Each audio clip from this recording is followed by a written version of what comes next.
Je me tiens aujourd'hui devant vous avec un sentiment d'urgence et de responsabilité. Urgence face à l'évolution silencieuse, mais puissante. La structure démographique de notre pays est là.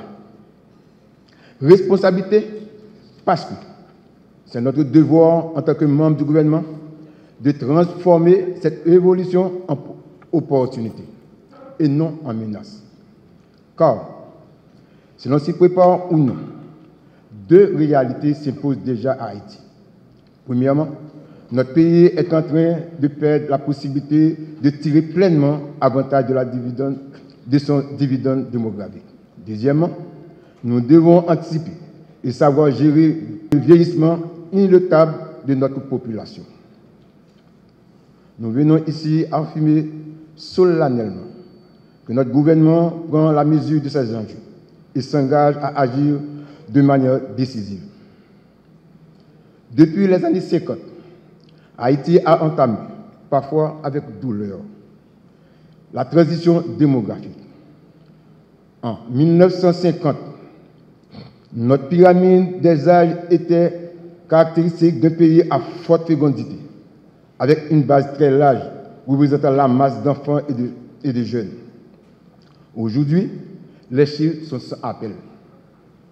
La population des jeunes de 0 à 14 ans est passée de 40% en 2000 et 36,6% en 2020 et devait atteindre encore 30,79% en 2025. En parallèle, la population active a progressé pour atteindre près de 65%. Ces chiffres révèlent une chose. Haïti vit ce moment pour que la masse de jeunes adultes devienne le moteur de la croissance. Il faut qu'il y ait des emplois décents, des compétences et des emplois économiques qui permettent à leur initiative de fleurir. Or, la part de l'économie informelle reste supérieure à 80%. Les emplois précaires dominent, sans sécurité, sans couverture sociale et avec une productivité fiable. De même, le système éducatif peine à transformer notre jeunesse en une main-d'œuvre qualifiée. La scolarisation de le primaire a certes progressé, atteignant 84%, mais le secondaire plafonne encore à 46%. C'est une éducation généralisée et de qualité. Notre dividende se transforme en fardeau. Une jeunesse nombreuse, mais sous-emploi, sous-éduquée, n'est pas un moteur, mais une bombe à retardement social et économique. La seconde réalité que nous devons affronter est celle du vieillissement de notre population. L'augmentation lente, mais constante de l'espace. De l'espace conjugué, la baisse continue de la fécondité transforme la pyramide des âges haïtiennes. La part des 65% et plus, qui est de 3,58% en 2000, a grimpé à 4,43% en 2020 et atteindra près de 5% en 2025, disons cette année. Cela peut sembler faible, mais c'est le début d'une tendance lourde. À partir des années 2040, le poids des personnes âgées va augmenter rapidement en inversant le rapport des dépendances. À cette journée, grande est la joie du Fonds des Nations Unies pour la population, UNFPA Haïti, de vous voir nombreux présents à cette célébration nationale. Sous les thèmes, nous venons de les suivre, la véritable crise de la fécondité, la quête du pouvoir d'agir en matière de reproduction dans un monde en mutation. En effet, la démographie humaine fait l'objet d'un intérêt grandissant, mais aussi d'une anxiété croissante. Les craintes les plus notables concernent le recul du taux de fécondité, le vieillissement de la population et les pénuries de main-d'œuvre, mais aussi à l'inverse, la surpopulation que de nombreux observateurs présentent encore comme la plus grande menace pesant sur notre planète et ici à Haïti en particulier. Quels que soient les côtés où l'on se place, un facteur demeure globalement absent du discours public. les désirs des individus eux-mêmes concernant leur fécondité, leur famille et leur avenir. Encore aujourd'hui, des millions de personnes et de couples ne peuvent donc toujours pas faire valoir leurs droits et leurs choix en matière de planification familiale. Cette incapacité des individus et des couples, partout dans le monde et ici à Haïti, à réaliser leurs aspirations procréatives, constitue précisément la véritable crise mondiale de mauvaise gestion de la fécondité.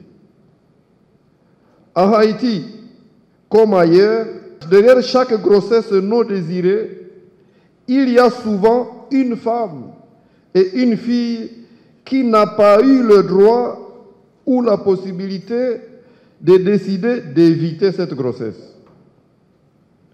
Ce n'est pas le désir d'enfant qui diminue, mais la possibilité de choisir le nombre, l'espacement et le moment de la naissance. Le rapport 2025 sur l'état de la population mondiale de l'UNFPA intitulé « La véritable crise de la fécondité » le rappelle. La plupart des gens souhaitent avoir 2 enfants ou plus. Mais en Haïti, avec une prévalence contraceptive encore trop faible, à 34%, et des besoins non satisfaits élevés à 38%, la pauvreté, les violences sexuelles, les mariages précoces, les déplacements forcés et la précarité de l'emploi empêchent trop souvent de planifier sereinement une maternité. En Haïti, dans un contexte d'urgence prolongée, garantir le libre arbitre en matière de procréation n'est pas un luxe, c'est une urgence humanitaire. UNFPA, en appui au gouvernement et au ministère de la Santé publique et des populations en particulier, agit pour que chaque grossesse soit désirée et que chaque femme puisse choisir son avenir. UNFPA renforce l'accès des individus, des couples et des communautés au service de planification familiale, même et surtout en temps de crise. La disponibilité des intrants dédiés à la planification familiale est supportée au sein des structures de santé, tandis que des stratégies communautaires avancées à travers les cliniques mobiles sont déployées pour renforcer les services des femmes déplacées, isolées, retournées et issues des communautés locales. Dans chaque structure sanitaire, une sage-femme superviseure accompagne les femmes dès le post-partum.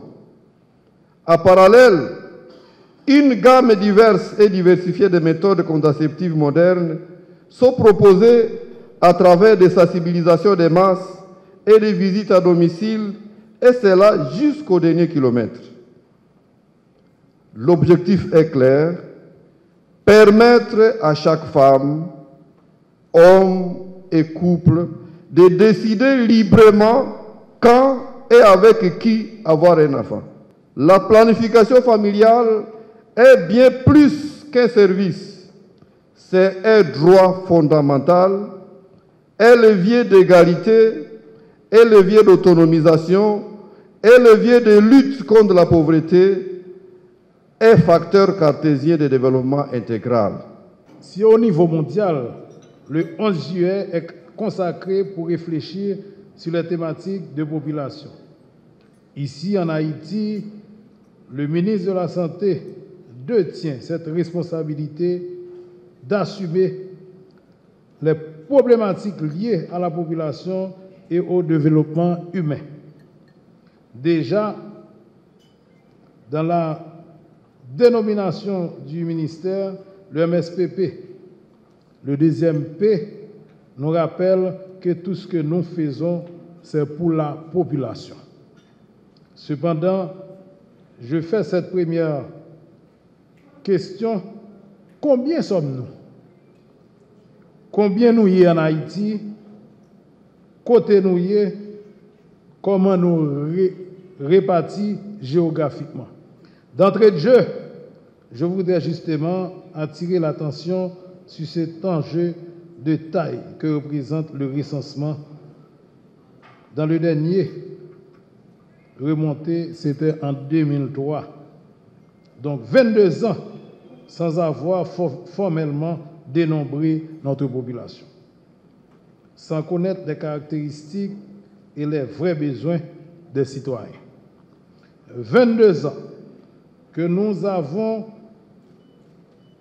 recours seulement à des estimations et quelques enquêtes. C'est ça que fait, il te met OPS, OMS, il te met UNICEF ou bien de vous bailler chiffres. Qu'on est semaine qui vient, on va venir dans côté jeune chiffre là. On va quitter ça pour personne, pour monde à bande des chiffres que yo pas qu'à vérifier. Le thème retenu cette année nous donne encore l'opportunité d'approfondir les réflexions et de toucher une catégorie fondamentale. Permettre aux jeunes de fonder la famille de leurs rêves dans un monde de justice et d'espoir. Nous toujours sont liés à espoir. Malgré la situation où nous avons envie de vivre, ils veulent vivre et ils ont risqué pour vivre. Mesdames, Messieurs, permettez-moi de reprendre un chiffre de dernière estimation publiée par l'IHSI en 2024, relatant que plus de 60% de la population est considérée comme jeune. Ce n'est pas parce que nous connaissons ce chiffre-là, non, mais là, vous et jour où c'est vrai, jeunes, ils dépassent, même à l'œil nu, où est ça. Cette situation démographique actuelle représente à la fois un défi majeur, mais également une opportunité sans précédent. C'est un potentiel important pour le développement du pays. Il faut le voir ainsi. Sans hésiter, nous devons investir dans l'éducation, la santé, le sport et impliquer cette jeunesse dans les divers secteurs de l'économie pour un développement durable. Nous sommes toutefois conscients que le contexte actuel est très difficile. Comme certains, nous croyons que la politique existe pour donner une chance à l'impossible. Le docteur là. C'est ainsi que dès notre arrivée à la tête du MSPP le 24 janvier dernier, il a été redéfini les grands axes prioritaires à la lumière des directives du gouvernement et sous le leadership du CPT. Le conseiller président, je suis pour les 9, mais lui-même, il sous champ. Jodia, nous occupons un poste dans le comité exécutif OMS, c'est la première fois ça fait.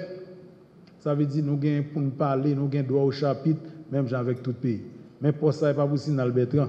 De même, ministre, nous connaissons un jour renouvelable. Mais pour ça, c'est pour Haïti. Le ministre qui vient après, il a toujours siégé. Mais il faut qu'il parle la tête haute. Il a été redéfini les grands axes prioritaires, ça c'est vrai. Nous avons des instructions, je viens de dire, pour renforcer les hôpitaux et prendre en charge notamment les populations les plus vulnérables. Nous insistons. Ce n'est pas Sinal Bertrand qui mettait césarienne à 12 000 gouttes. Ce n'est pas Sinal Bertrand qui mettait accouchement à 1000 gouttes. Ce n'est pas Sinal Bertrand, avant 1er août vini, rivé, qui pral dit, même dans l'hôpital privé, un chiffre ne dépassant, chiffre là venu après, qui est l'hôpital privé, c'est manque d'autorisation pour fonctionner. Eh bien, je dis, je ne vais pas dire, mettre 12 000 gouttes. Chirurgien a besoin de corps, OBGN a besoin de corps, c'est dans le privé, il faut payer sa l'obligation. Mais je ne vais pas d'accord mettre 200 000 gouttes. Je vais bon chiffre pour être dans l'espace pour ne pas dépasser. Et bien, c'est Bertrand, ça c'est le CPT. Ce gouvernement, c'est CPTA qui est d'accord pour nous faire comme ça. Même Jean Gal, nous avons prendre le médicament tout. On parle de acétamol de même marque qui sorti dans même bagaille, ils vendent 5 gouttes là et pour l'autre côté, ils vendent 55 gouttes. Non, il faut ranger ça. Nous, la transition, c'est vrai, nous avons un petit bout de temps, mais c'est une meilleure occasion pour nous mettre ça en considération parce que nous disons, nous assumons, c'est les populations les plus vulnérables. Quand on a une femme enceinte, petit monde 0 à 59 mois. Je ne suis pas d'accord une femme enceinte mourir pendant la vie pour pas que monde qui vienne rendre moins compte. Soit c'est à SCPA, soit c'est à ZEC là, soit c'est l'hôpital là, par exemple dans le Nord. De 1er janvier à 30 avril, nous avons 14 cas de femmes enceintes qui mourent. Mais dans l'étude, on a posé des questions, ils ont toutes gagné des pathologies de base. Ils ont gagné l'autre pathologie associée. Ça veut dire pas gros ventre actuel, mais c'est plutôt l'autre maladie le faire. En cette journée mondiale de la population, nous sommes appelés à réfléchir collectivement sur une question essentielle à notre avenir, celle de la population haïtienne. En écoutant l'intervention du directeur Marc-Henri Pierre-François et aussi l'intervention du secrétaire général à la population, et en écoutant celle du docteur Gilbert Makelele de l'UNFPA, mon cœur balance. Parce qu'au fond, ma principale préoccupation, c'est surtout la surpopulation de la population haïtienne. Et je me rends compte, je suis du côté de M. Makelele, parce qu'il faut faire quelque chose le plus vite que possible contre cette surpopulation. Mais aussi, j'ai appris à comprendre l'intervention de M. Marc-Henri Pierre-François, du docteur Marc-Henri Pierre-François et de celle du secrétaire général, où nous devons faire aussi de cette population haïtienne un vecteur de développement. Un vecteur de développement pas simplement en termes de nombre, mais aussi en termes de potentiel, de défis et de responsabilités partagées pendant que nous sommes en train de mener cette bataille contre cette explosion démographique dont a fait mention M. Makelele dans son intervention. Haïti se trouve aujourd'hui à un carrefour historique. Notre pays est jeune, c'est vrai, dynamique, courageux, mais confronté à de nombreux défis structurels. Selon les données les plus récentes de l'UNFPA, la fécondité a baissé de manière significative, passant de 4,8 enfants par femme en 1995 à environ 3 enfants aujourd'hui. Une transformation profonde qui témoigne d'un changement sociétal, mais aussi d'un appel à accompagner cette transition avec des politiques publiques cohérentes, ambitieuses et humaines. Plus de 50% de notre population a moins de 25 ans. Aujourd'hui, on parle même de près de 60%. Cette majorité juvénile doit être notre plus grand atout ou notre plus grand échec collectif si nous ne savons pas la former, la protéger et l'impliquer dans le développement du pays. Le dividende démographique dont parle le docteur Pierre-François, que beaucoup d'autres nations ont su mobiliser pour accéder à leur croissance, ne sera pas un miracle en Haïti. Il devra être construit pas à pas, par des choix courageux, par un effort constant et par une implication de chaque secteur de la société. Cette jeunesse a besoin d'un accompagnement sérieux, structuré et multidimensionnel. Il nous faut davantage de services publics de base accessibles et efficaces. Il nous faut multiplier les écoles professionnelles afin d'outiller la jeunesse aux réalités économiques et mondiales. C'est pourquoi je suis vraiment content de la présence de M. Dickel François, directeur général de l'INFP, avec qui nous avons eu une séance de travail au Conseil présidentiel où nous sommes en train de réfléchir sur la possibilité de doter le pays de 10 écoles professionnelles à travers nos 10 départements. Le projet est en cours. Il nous faut soutenir ces initiatives à haute intensité de main-d'œuvre, capables de générer des emplois rapidement, notamment dans les secteurs de la construction, de l'agriculture, des travaux publics et des services communautaires. La reconstruction d'Haïti ne pourra se faire sans cette richesse que représentent nos ressources humaines. Saluons avec respect la résilience de cette population qui, malgré tant d'adversités, continue de se battre chaque jour. Nous lançons ici un appel aux élites économiques et politiques du pays Il est temps d'assumer pleinement notre responsabilité sociale. Il est temps d'investir dans la jeunesse, non pas comme une faveur ou une opportunité de communication, mais comme un devoir républicain. Car c'est cette jeunesse qui constitue la majorité démographique qui portera ou non le destin collectif de notre nation. La jeunesse est la promesse de l'avenir, dit Victor Hugo. Mais Simone de Beauvoir ajoute de renchérir: le rôle de la jeunesse est de faire de la politique, non pas de la subir. J'encourage les acteurs politiques appelés à devenir candidats lors des prochaines élections à impliquer fortement cette jeunesse